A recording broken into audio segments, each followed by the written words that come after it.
Welcome to a new episode of Full Circle with me, Onyx. And I want to talk about love. And I have concluded love is not what you think. Love is actually exposure, it's being seen.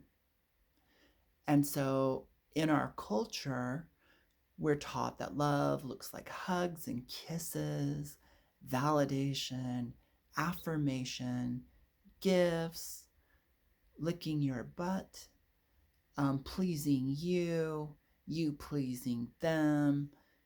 We're taught that it looks like security, it looks like being wrapped around in comfort, exchanging vibes, and other things.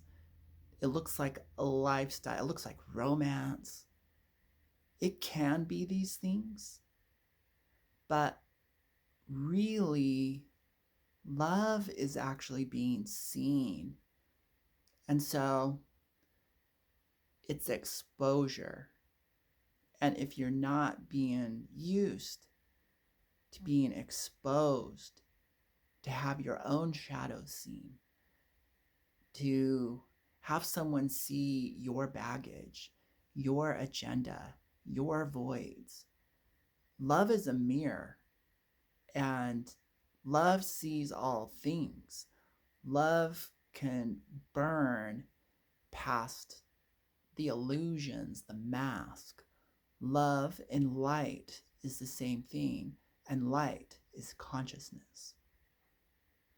So, yes, love can be all those things, the romance, the infatuation, the excitement, the play, the joy, the physical exchanges of affirmation and validation, the coming together energetic for wholeness, wellness, a sense of completion. It can validate you as a woman, it can validate you as a man, or however you wish to gender identify and uh, sexually identify. It doesn't matter. We come together. But so pretty soon they start to see you in all your dysfunctional glory. They see you in the humorous, humiliating uh, antics, acts, behaviors, facades, illusions, delusions, bullcrap.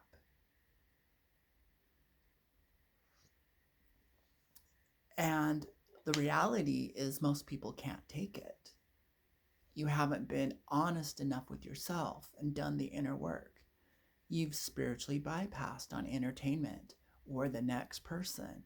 You bypassed with your list of expectations not being met and calling them red flags and moving on.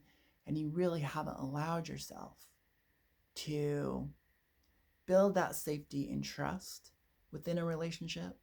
So when they cast their soulful gaze upon you and penetrate all your walls and vulnerabilities, and you are seen, you are exposed, since you haven't built up safety, permission, and really got to know the person, you haven't developed the trust, you run away.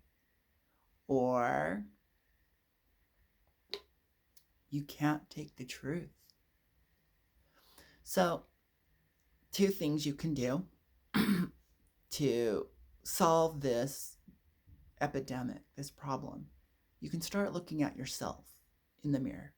You can start doing the inner work, self reflect, find out why you have those voids, how you go about in dysfunctional ways trying to fill them with materialism and other such things, how you spiritually bypass and ignore your voids, how you carry your baggage on through life and you don't really sort it through and you don't really release it, and your baggage has become your identity and your baggage has become your motive to bully and get through life, to justify yourself. So that's the inner work, that you can kind of do on your own. But you're actually going to also be doing that with others and out in the world. Life is a mirror. So we never escape the mirror. So once you realize this, you can stop fighting the mirror. You can stop scratching and clawing and screaming at the images that show up. You can stop blaming the mirror for being neutral, for being honest, for being what it's designed to be, a reflection of you. And the world is also a mirror, a reflection of you. So this is how we can start saying, ow, whoa, I'm seeing something about myself. And then thank you for showing me my blind spots. So mirrors can be moved around. We use the driving mirrors to see behind us. That is exactly what we do with other people. We see behind and we see our baggage. We see behind and we see what we're hiding and denying. So mirrors can be like in the old-fashioned submarines. The mirror was situated on a pole and they were put at angles so they could see above the surface of the water when needed, or they could bring it down and see in front of them. So mirrors were used to see forwards, to see backwards, to see all around us. So this is the advantage of honoring other people as mirrors. This mirror work is really powerful. And journaling. Journaling is kind of like mirror work. When you journal, you automatically are able to detach and process things. And journaling helps you reprogram yourself neurologically, because like you're using your hands, you're pinning it out or you're typing it out. You see the words, so you get it visually, and you think about it, so you process this translation of experience, this translation of subjective content gets reframed, repackaged, and processed, put out in front of you, and it creates a feedback loop where you then get to digest it. So journaling, you get to be the witness, you get to be the therapist, you get to be the patient, the client. You get to play all aspects when you journal. So journaling is very powerful. Taking 5 minutes a day or whenever you feel very clear to get that spiritual inspiration, those downloads, those insights. Journaling has been a very powerful tool in my life. And when I gave myself permission to break all the rules of journaling, spelling it right, making complete sentences, making paragraphs like someone else was going to read it like a novel, when I totally threw that away, when I got to doodle and draw and write empowering quotes on the sides and really kind of do it my way, journaling became very, very powerful. So much so I can process myself. This is the stage you want to get.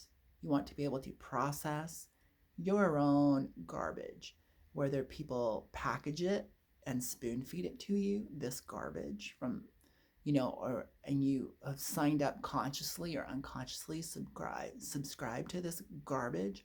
You got to be able to either digest it, spit it out, throw it away. You got to be able to process it, recycle it, do whatever you do.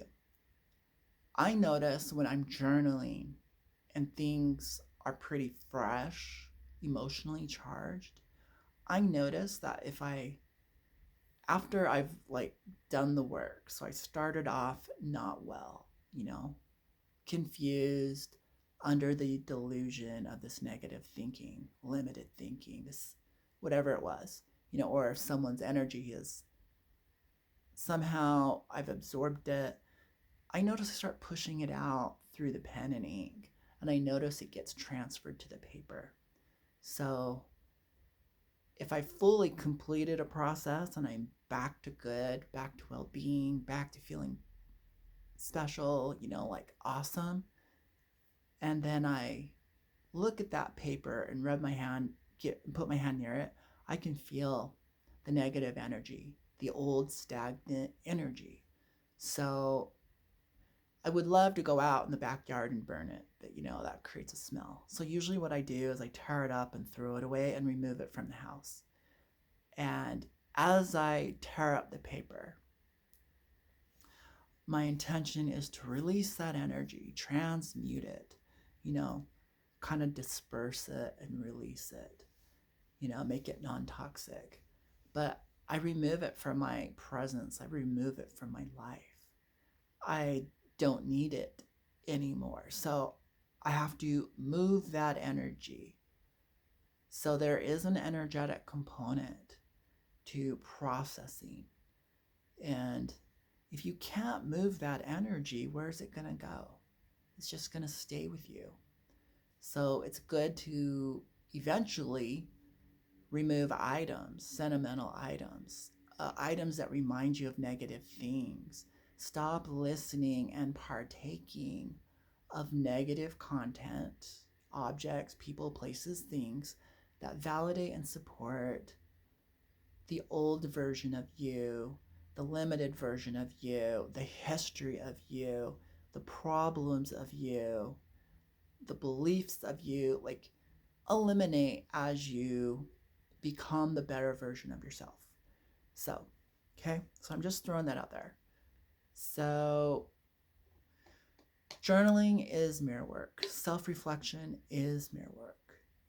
Now, learning to talk to yourself in positive, loving ways, learning to be your own best friend, learning to be your lover, you realize eventually you don't have a case. You don't have a story. It doesn't hold weight. It doesn't hold its water. There is no reason why you can't fall madly in love and feel those feelings without another person. There's no reason that you can't feel glorious and special and chosen, secure and safe without needing to use another person to fill that role. When you get to this stage, you got boundaries. You don't need like a list of have-tos and I don't know what they call that list anymore. But when you're at that stage, you're actually very open, very understanding, and you become very okay with people not being perfect, not being what you expected. You become open-minded and open-hearted. You don't feel resentment because you're fulfilling your own needs. You're like, dang, I wish he was giving me a hug and kiss every morning and telling me these validating things. He just doesn't do that. Not a big loss because I'm doing that for myself. And the impact,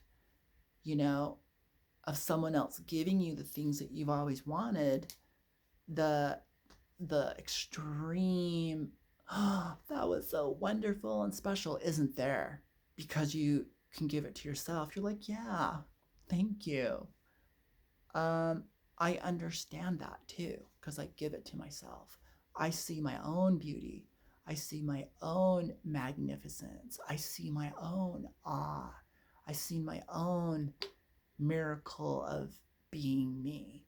So the fact that you also see it, well, that's very nice and I appreciate it. But that's like not a level 10 in my experience. So, yeah. Wow, that was straightforward. I have to kind of come back, bring this back. It was. So, there's so much. So a lot of people come preloaded into relationships and they have a whole bunch of baggage and they have a whole bunch of expectations and they kind of superimpose their history They bring the old version of them forward into this moment. And we're not really conscious and present. And we're not really being authentic. And yet we expect more out of them. So in a really weird way, we give ourselves permission to show up to these relationships, whether it's yourself every day or your new partner, your potential person. But in the back of our mind, we're giving ourselves permission not to show up to life with that best version. We want to pay for things. We want to get more for what we pay for. So we want everything on sale. And we play this weird game of I will give less and I will wait for you, and I expect you to give more, to then give me permission to give more. This lack consciousness, this consciousness from your past never served you. So the person doesn't really feel attracted. They're like, I'm always the one calling. I'm always the one paying for dinner. I feel like this person doesn't need me, want me. Maybe I feel like this is a one-sided experience. And then maybe they complain that they're not being served. And it's like, I love being the hero. I love being generous. But I don't feel the reciprocity. I don't feel the equal exchange. I don't feel served. I don't feel wanted. I don't feel special. And so, once again, mirror, mirror on the wall. If you want gold, you have to pay with gold. But then you're not getting anything really back. So I really love the whole Indiana Jones Temple of Doom.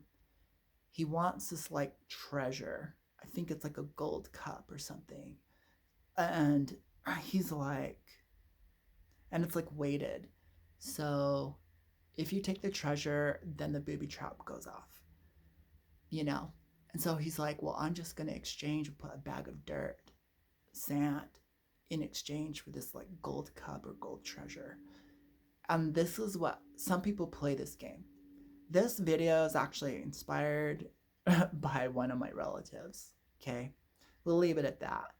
And I'm like, how can you expect love when you're not loving? How can you expect to be catered to and served when you're unwilling to cater and serve? She really wants that person to fall down, worship her, meet all her needs. Where did she get these ideas? Was it Disney movies? Was it all these fantasy romance books? So in our culture, we're kind of programmed to believe we're worth more than we are. And then love looks like being given to, catered to, pleasured so much. Like, we're pleasured by their beauty, their strength. We're pleasured by their generosity and their manners. So we're kind of taught as a culture, love looks like really being served. And that person basically making you the center of their world. And vice versa, the opposite. So a lot of people will give that. They'll be like, I'm going to make you the center of my world. You'll be my foundation. You'll be my stability.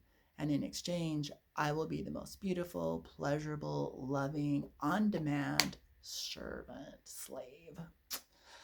And then that's not equal exchange. There's no self-love. There's no reciprocity in there.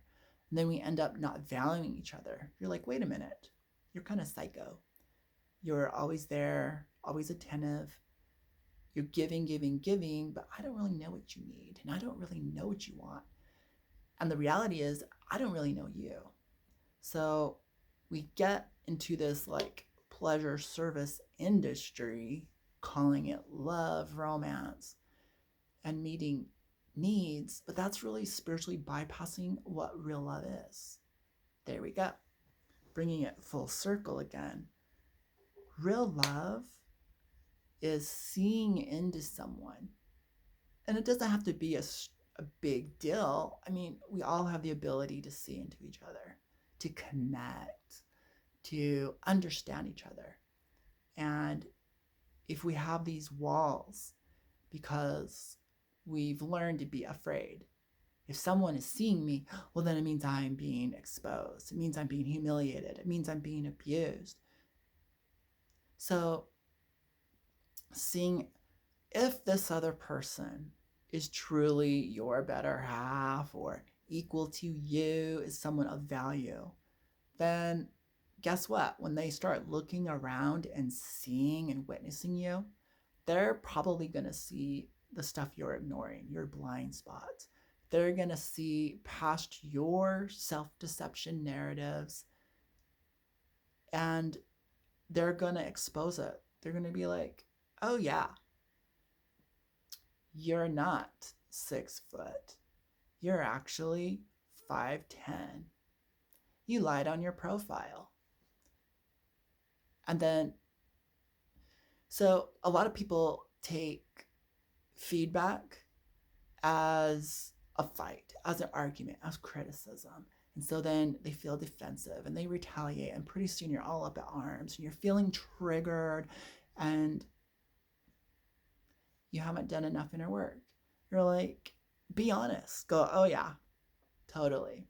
Only 5'10". I lied on my profile. Why? Well, and then you tell the truth. I feel that if you're not 6 foot, then you don't get, then I won't attract someone who's also 6 foot. I'm usually attracted to people who are taller. And they're like, why all the deception? Why this runaround? That makes me feel unsafe about you. Oh no, I'm a great person. I'm an honest person. No, you're not. You're a liar. It would, so yeah. And then you can actually work through that. You can be like, you know what? You're right. I didn't actually see the impact of that behavior. And I was coming from a place of insecurity. Here is the ow. You saw a truth about me I was in denial about. And I also got educated. Thank you. I'm growing. You expose, you shine the light. That was actually helpful. That was actually love. It wasn't ice cream and cake. It wasn't a movie. It wasn't flattery. I wasn't stroking your ego. But what you learned from me in quality time, in service to you, as I become one and connect and see you, see the totality of you. We saw your baggage. We saw your vulnerability. We saw places where you deceive yourself. Now, don't make it such a big deal. Don't add it to your victim story. Don't become a martyr. Don't let your ego hijack your vulnerabilities. Don't let your ego make a story out of it. Don't reframe your identity ego out of that. Just be like, okay. So if you're having a lot of emotions about it and you have the need to be dramatic about it, you're very unhealthy and you're not ready for a true long-term committed relationship. And you can be honest about that too. You can be like, wow, I'm starting to feel very exposed and vulnerable. I'm not used to this dialogue. I'm not used to this up close. I'm not used to be seen. That's scary for me. Perhaps I should go see a therapist. This is what a therapist is trying to train you to do. And your therapist is basically playing your older brother, sister, mom, and dad mentor all rolled into one. So, probably in your life, you didn't grow up in a culture, in an environment where honesty was seen as a gift, as love and as blessing, where total exposure, vulnerability wasn't seen as humiliation. And the content that was exposed wasn't then weaponized against you or you weaponizing it against yourself. So, how do we handle the truth? How do we handle what some people may be seen as flaws, weaknesses, real sources, causes of shame and humility, and like punishment, like we these vulnerable spots of being human, you know? So part of self-love is being able to look at these things inside of yourself and treat yourself kindly with the eyes of love. So this is where I think a lot of people in business who are making profit in therapies of all different types of modalities get it wrong. We can talk about love. We can think about love. I can say I can speak it, but no, you have to experience, you have to be it. You have to be in the embodiment of love. It's an experience that transcends the words, that transcends the logic, the thinking, the reasonability. And this is what needs to be cultivated. But you're like, well, I dump my boyfriend every 6 months or every 3 years. I'm like, yeah. And how often do you see your parents? Like, never. How do you really work out your problems? No. We're in a culture of not forgiving, but punishing. And we're really promoting separation, isolation, and the destruction of the individual self, and I'm like, you don't know how to build roots. You don't know how to maintain connections in healthy ways. You don't know how to develop bonds, water the roots in the tree. You don't know how to create growth. When we look at your relationships, they're not being cultivated with awareness, with understanding, with patience, with love. So the eyes of love aren't judging you. The eyes of love are not thinking, criticizing, analyzing. Um, they are embracing. They are penetrating, seeing all that's there, and embracing it all in total acceptance and understanding. Through that wisdom, through that empowerment, and there can also be some humor, lighten up. So it's like, yeah, if you're going to be in a relationship with me, when I get insecure, I do have a tendency to lie. Yes, I'm going to tell you, I found my car keys when I didn't, and I'm going to search for another hour just to save face. So I think really sharing your insecurities actually opens the door to understanding and permission. They're like, instead of them seeing it as a negative, they might find it really charming. They're like, there she goes again. She's totally lying about her car keys. I know this. I'll call her in an hour and see if she actually got to work, because she's my partner and I love her. Or I'm going to go make her an extra set of keys and I'm going to give them to her manager at work so he has a set of keys for her. Since losing her keys is a thing, I'm going to turn it into a joke. I'm going to find it endearing. So instead of then, I don't trust you and this is a big deal and you're highly suspect and I don't know if this relationship is going to last. Instead, now it's a bonding thing. And who knows, 20 years later, keys might be found on the wedding cake and keys might be found at, the 70th wedding anniversary, been together for 70 years with these like little gold keys in a dish. Who knows? So some of the most vulnerable things some of the things that you criticize yourself the most about, shame yourself, or have been taught to shame and blame yourself for, the things that really are sensitive for you might be the most enduring, attractive, wonderful thing to your partner, uh, because you were open. And it looks like strength. They're like, oh yeah, she totally told me that she lies about this, this, this, this. And you know what? Because she told me in a really weird way, that was so honest. I absolutely trust her because I know she's going to lie about things like candy bars and keys and going $10 over her budget every once in a while, because I know this and it's predictable. Like, it's part of her character. I'm absolutely in love with her or him. You know, it's like, oh yeah, my boyfriend's schizophrenic, totally diagnosed. He was totally honest about it. And he told me why he didn't want to bring it up.